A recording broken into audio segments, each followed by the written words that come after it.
On the night of June 9, 2021, almost every television in Australia was tuned to the same thing. State of Origin, the annual rugby league series between New South Wales and Queensland, had kicked off, and the country was doing what it always does on State of Origin night. Pubs were packed, streets were empty, suburban living rooms were loud. In a residential street in Stockton, Newcastle, the ambient noise of 50,000 spectators and millions of television sets provided perfect acoustic cover for what was about to happen. A car pulled up. A man got out. He walked to the front door of a house on that quiet Stockton street. He knocked. When 61-year-old Stacey Klimovitch answered her own front door, he shot her at close range. Her daughter Alex was inside the house. She heard the shots. She ran to the doorway, and she cradled her mother as she died on her own doorstep. Welcome back to Vault of Crime. Today's case is the murder of Stacey Klimovitch, a swimming teacher, a grandmother, a woman her community loved, killed by a hitman hired from Canberra because a drug dealer could not handle the fact that a 61-year-old woman had slapped him 3 months earlier. Stay with me, because this case gets more extraordinary with every layer you peel back. Stacey Klimovitch was 61 years old, and she was, by every account of everyone who loved her, a force of nature. She had spent decades teaching the children of Stockton how to swim, generations of them, kids who grew up and had kids of their own who she then taught. She had saved lives through that work in the quiet, unheralded way that swimming teachers do, building confidence in the water, one child at a time, year after year. Her family described her as larger than life. Kind, caring, protective, smart, funny, and loud. She loved the outdoors, the water, the skyhooks, Rod Stewart, watching neighbors with a cup of tea. She shared treats with her children and her grandson. She was the kind of woman who fills the room she walks into, the one whose presence everyone feels when she is there, and whose absence everyone feels when she is not. She had 4 children, Alex, Steph, Maddie, and Luke. She had grandchildren. She had a community that knew her name, and a life she had built with her own hands across 6 decades. And she had absolutely no intention of being intimidated by anyone. That last part is important, because 3 months before she died, she made a decision that a man with a fragile ego could not accept, and that decision cost him nothing and cost her everything. I want you to know something about Stacey Klimovitch before we get into what happened. The swimming lessons matter. They are not a detail, they are the whole point. She spent her life teaching children to be safe in the water. She saved lives. Quietly, consistently, week after week, year after year, she gave families something they did not have before she showed up. And she was killed for a slap by a man who used a Bicky gang network and a hitman from Canberra to settle a domestic grudge against a 61-year-old grandmother. I want that contrast to sit with you. It should be uncomfortable. It is supposed to be. In March 2021, 3 months before Stacey was murdered, a confrontation took place between her and Stuart Campbell, the partner of her daughter Alex. Stuart Campbell was a drug dealer. Stacey Klimovitch was a 61-year-old swimming teacher who did not approve of her daughter's relationship with him and had made that disapproval clear. The argument escalated. Stacey slapped him. Campbell responded with a threat. He looked at this 61-year-old woman, his partner's mother, a grandmother, a swimming teacher, and he said, "I'm going to do you in." And Stacey Klimovitch, who was not a woman who was intimidated by anyone, looked back at him and said, "Go your hardest." She meant it. She was not performing toughness. She was not posturing. She genuinely did not believe he would act on it. She had slapped a bully and called his bluff, and she went home. For most people in most situations, that is where the story ends. Stuart Campbell was not most people. He was a drug dealer with connections to organized crime, a damaged ego, and 3 months to plan a response. And what he planned was not a confrontation, not a counter-argument, not any of the 1,000 things a person with normal emotional regulation would do after being slapped by someone's grandmother. He hired a hitman. Stuart Campbell was a drug dealer with connections to the Nomads Outlaw Motorcycle gang. He had access to criminal infrastructure that most people will never encounter in their lives. And he used all of it, the contacts, the network, the cross-border pipeline, because a 61-year-old grandmother slapped him during a family argument. The scale of the response to the original act is one of the most disturbing elements of this entire case. A slap answered with a murder contract. The disproportion of it tells you everything about the kind of man Stuart Campbell was. What Stuart Campbell built over the 3 months between March and June 2021 was not an impulsive plan. It was a cross-border criminal operation. He made contact with Paul Hawkins, a 48-year-old man based in Canberra, and contracted him to travel to Newcastle and kill Stacey Klimovitch. To transport Hawkins, he engaged Stephen John Garland, a former high-ranking national office-bearer of the Nomads Outlaw Motorcycle Club. Garland was not a peripheral figure.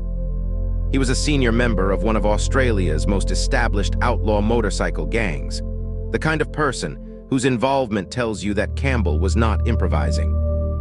He was accessing organized criminal infrastructure.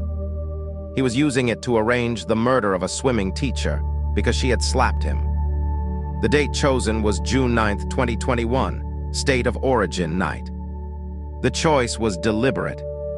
With streets empty, pubs loud, and televisions drowning out ambient neighborhood sound, a gunshot on a suburban street in Stockton would be less likely to be immediately identified as what it was.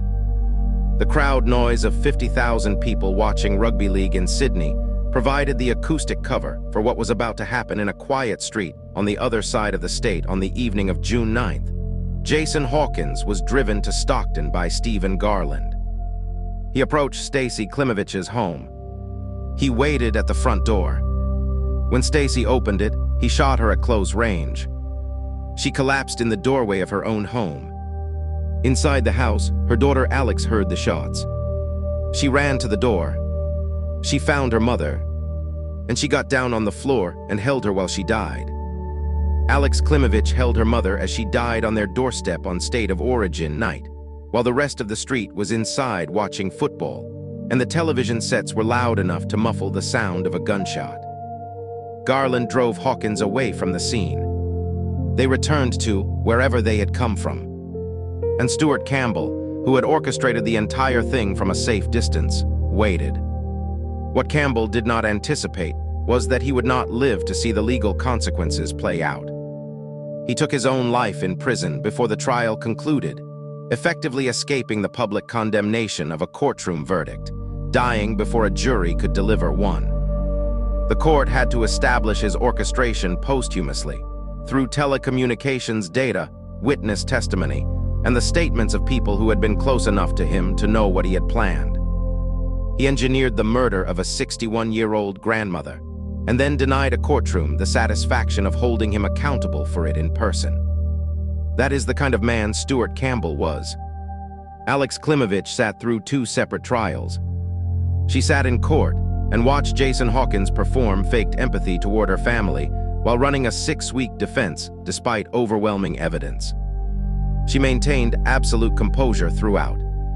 Justice Hamill publicly commended her for it, a rare moment of judicial acknowledgement of what a victim's family member endures in a courtroom. I want to say directly, what Alex Klimovitch did took extraordinary courage. She lost her mother on her own doorstep. She cradled her as she died. And then she sat in a courtroom and faced the man who pulled the trigger and the man who drove the car. She did not look away. She did not break. That is one of the bravest things I have encountered in all the cases we have covered at Vault of Crime. Paul Hawkins denied involvement in the murder. He forced a 6-week trial, an unusual length for a case with the forensic and circumstantial evidence the prosecution possessed. Throughout the proceedings, Justice Peter Hamill and prosecutors observed that Hawkins performed what they characterized as faked empathy toward the Klimovitch family, a studied performance of remorse that sat awkwardly against his sustained denial of the crime.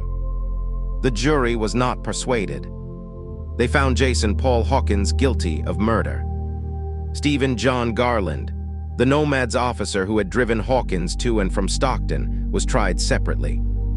The jury found him guilty not of murder, but of the lesser charge of manslaughter, accepting that his role as driver did not establish the same level of intent as the man who pulled the trigger. Both were sentenced. Stuart Campbell, the man who had arranged and funded the entire operation, the man whose bruised ego had set everything in motion, was never convicted. He died in prison before the trial concluded, having taken his own life. The court established his orchestration through evidence heard posthumously. He was never stood in a dock. He was never found guilty by a jury. He never heard the verdict that his planning deserved. And the Klimovitch family had to carry the knowledge that the man most responsible for Stacey's death had found a way, even in that, to avoid the full weight of accountability. At sentencing, the Klimovitch daughters delivered victim impact statements that were reported across Australia. Stacey Klimovitch, who had followed her mother into swimming instruction, described what it means to teach children in a pool, knowing her mother built that life and that legacy and had it taken. Maddie Klimovitch addressed the killers directly in court, standing in a room with the men who had been part of her mother's murder and speaking to them face to face. That takes something that most people will never be asked to find inside themselves. And Alex, who had held her mother as she died, who had sat through 2 full trials, who had maintained the composure that Justice Hamill publicly praised, delivered her statement as the daughter who had been closest to the moment of loss. 3 daughters standing in a courtroom speaking about a woman who taught children to swim, who shared treats with her grandson, who listened to Rod Stewart, who looked a man in the eye and said, "Go your hardest," when he threatened her life. They said what they needed to say. They said it clearly, and they said it in a room where at least 2 of the 3 men responsible for her death were present to hear it. Stuart Campbell hired a hitman and a Bikie gang member to cross state lines and kill a 61-year-old swimming teacher because she slapped him. That sentence should not exist. It should not be possible to write it about a real event that happened to a real family in a real suburb of Newcastle. But it is. And Stacey Klimovitch is gone because it happened. She said, "Go your hardest," to a man who threatened her life. She was not afraid of him. She was right not to be afraid of him. She was wrong only in that she had no way of knowing how far he was willing to go. That is not her failure. It is his. She was 61 years old. She taught generations of children to swim. She shared treats with her grandson. She was loved by 4 children who stood in a courtroom and said so. And she deserved to grow old. That is Vault of Crime for this week. If this one stayed with you, subscribe. We are here every week with the cases that deserve more than a headline. See you in the next one.